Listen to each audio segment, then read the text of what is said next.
Hello friends, welcome to our channel Paru's kitchen. ഇന്ന് നമുക്ക് കൊടംപുളി ഇട്ട് ഒരു മീൻകറി ഉണ്ടാക്കുന്നത് എങ്ങനെയാണെന്ന് നോക്കാം. അതിനായിട്ട് ഞാനിവിടെ എടുത്തു വെച്ചിരിക്കുന്നത് 1 കിലോ ചൂരമീനാണ്.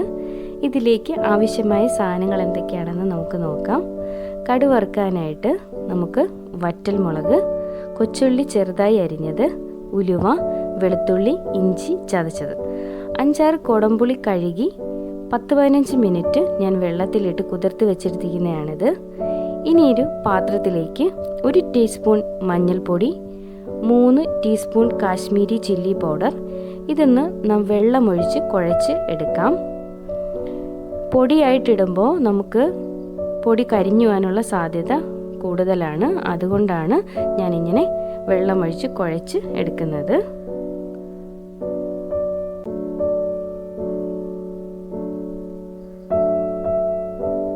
ഒരു മൺചട്ടി അടുപ്പിൽ വെച്ച് ചൂടാകുമ്പോഴത്തേക്ക് നമുക്കതിലേക്ക് വെളിച്ചെണ്ണ ഒഴിച്ചു കൊടുക്കാം.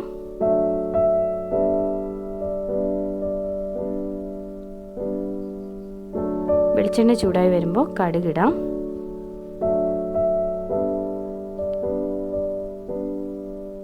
കടുകിട്ട് പൊട്ടുമ്പോഴത്തേക്ക് നമുക്കതിലേക്ക് ഉലുവ ഇടാം.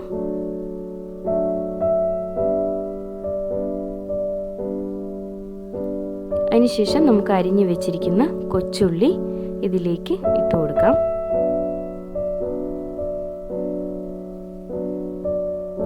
കൊച്ചുള്ളി നന്നായി മൂത്ത് നിറമൊക്കെ മാറി വരുമ്പോഴത്തേക്ക് നമുക്കതിലേക്ക് വറ്റൽമുളക് ഇട്ട് കൊടുക്കാം.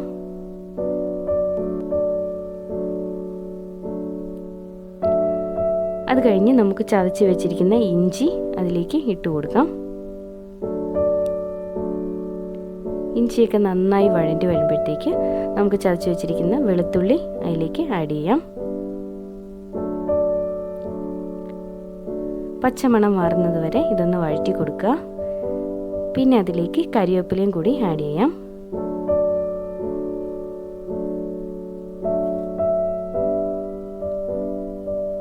അതിനുശേഷം നമ്മൾ നേരത്തെ മിക്സ് ചെയ്ത് വെച്ചിരിക്കുന്ന മസാല അതിലേക്ക് ചേർത്ത് ഒന്ന് വഴറ്റി എടുക്കാം.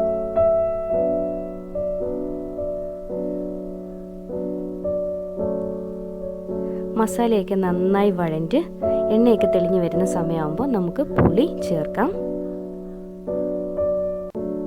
ഇനി നമുക്ക് മീൻ വേവാനുള്ള വെള്ളവും കൂടി അതിലേക്ക് ചേർത്ത് കൊടുക്കാം.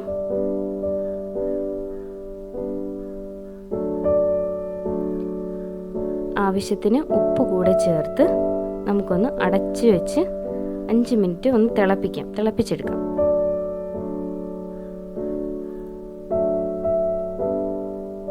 കറി തിളച്ച് വന്നിട്ടുണ്ട്. ഇനി നമുക്കിതിലേക്ക് മീൻ ഇട്ട് കൊടുക്കാം.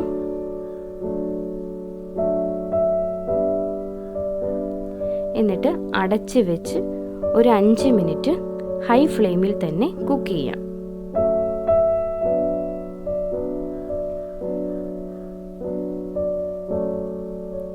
അഞ്ച് മിനിറ്റ് കഴിഞ്ഞിട്ട് നമുക്കിതൊന്ന് തുറന്ന് ഇതിലേക്ക് 1 ടീസ്പൂൺ കുരുമുളക് പൊടി ആഡ് ചെയ്ത് കൊടുക്കാം. എന്നിട്ട് ചെറിയ തീയിൽ ഇട്ട് വറ്റിച്ച് എടുക്കാം. നമ്മുടെ കടി ഇവിടെ റെഡിയായി വന്നിട്ടുണ്ട്. കപ്പയുടെ കൂടെയും ചോറിൻ്റെ കൂടെയൊക്കെ കഴിക്കാൻ പറ്റിയ അടിപൊളി കറിയാണിത്. എല്ലാവരും വീട്ടിൽ ഇതെന്തായാലും ട്രൈ ചെയ്ത് നോക്കുക. നിങ്ങൾക്ക് എൻ്റെ വീഡിയോ ഇഷ്ടമായെങ്കിൽ തീർച്ചയായും ലൈക്ക് ചെയ്യുക, ഷെയർ ചെയ്യുക. ആദ്യമായിട്ടാണ് എൻ്റെ വീഡിയോ കാണുന്നതെങ്കിൽ സബ്സ്ക്രൈബ് ചെയ്യാൻ മറക്കരുത്. സബ്സ്ക്രൈബ് ചെയ്താൽ മാത്രം പോരാ, അടുത്തുള്ള ബെൽ ഐക്കൺ കൂടി പ്രസ് ചെയ്ത് ഓൾ എന്ന ഓപ്ഷനിൽ ക്ലിക്ക് ചെയ്യുക. എന്നാൽ മാത്രമേ ഞാനിടുന്ന വീഡിയോസിൻ്റെ നോട്ടിഫിക്കേഷൻ നിങ്ങൾക്ക് ലഭിക്കുകയുള്ളൂ. ഇതെൻ്റെ ബെസ്റ്റ് ഫ്രണ്ട് എനിക്ക് സജസ്റ്റ് ചെയ്ത ഒരു കറിയാണ്. അടുത്ത വീഡിയോയുമായി കാണുന്നത് വരെ it's bye from Ramya, പാറൂസ് kitchen.